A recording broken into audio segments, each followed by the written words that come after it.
হামের উপসর্গ নিয়ে গত ২৪ ঘন্টায় সিলেটের উসমানী মেডিকেল কলেজ হাসপাতালে ৩ শিশুর মৃত্যু হয়েছে।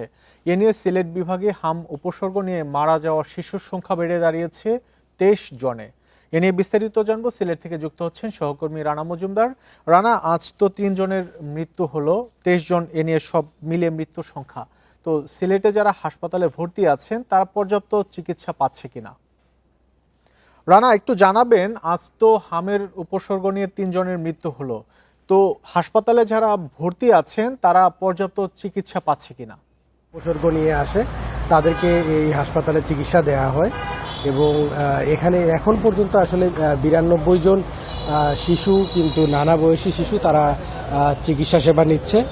এবং আমরা কথা বলেছিলাম যারা এই হাসপাতালের সংশ্লিষ্ট ডাক্তার রয়েছেন তাদের সঙ্গে, তো তারা বলছেন যে এই হাসপাতালে কিন্তু যারা ডাক্তার রয়েছেন তারা সর্বোচ্চটুকু সেবা দেওয়ার চেষ্টা করছেন যারা রোগী রয়েছেন তাদেরকে। এবং এর বাইরেও আসলে সিলেট উসমানী মেডিকেল কলেজ যে হাসপাতালটি রয়েছে সেখানেও কিন্তু আসলে এই হামের রোগীদের চিকিৎসা সেবা প্রদান করা হচ্ছে। এবং গেল ২৪ ঘন্টায় কিন্তু সিলেটে ৫, ৬ এবং ৭ মাস বয়সী ৩ জন শিশু মারা গিয়েছে এই হামের উপসর্গ নিয়ে। এবং এ নিয়ে সিলেট বিভাগে মোট ২৩ জন কিন্তু হামের উপসর্গ নিয়ে মারা গেল। এবং এই যে আশঙ্কাজনক অবস্থা, এই আশঙ্কাজনক অবস্থায় মূলত Sylhet MAG Usmani medical college হাসপাতালে আরেকটি ওয়ার্ড কিন্তু ডেডিকেটেড করা হয়েছে হামের রোগীদের চিকিৎসা সেবা প্রদান করার জন্য, সেটি হচ্ছে ৩২ নম্বর ওয়ার্ড। এবং এটি গতকালকে সিলেট উসমানী মেডিকেল কলেজ হাসপাতালের যিনি পরিচালক তিনি মূলত এই বিষয়টি নিশ্চিত করেছেন।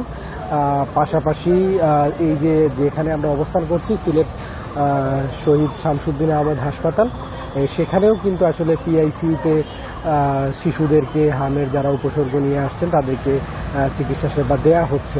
এবং এই মুহূর্তে আসলে সিলেট বিভাগে ২৪২ জন কিন্তু এই হামের উপসর্গ নিয়ে বিভাগের বিভিন্ন হাসপাতাল, ক্লিনিক কিংবা স্বাস্থ্য কমপ্লেক্সে তারা চিকিৎসা সেবা নিচ্ছেন।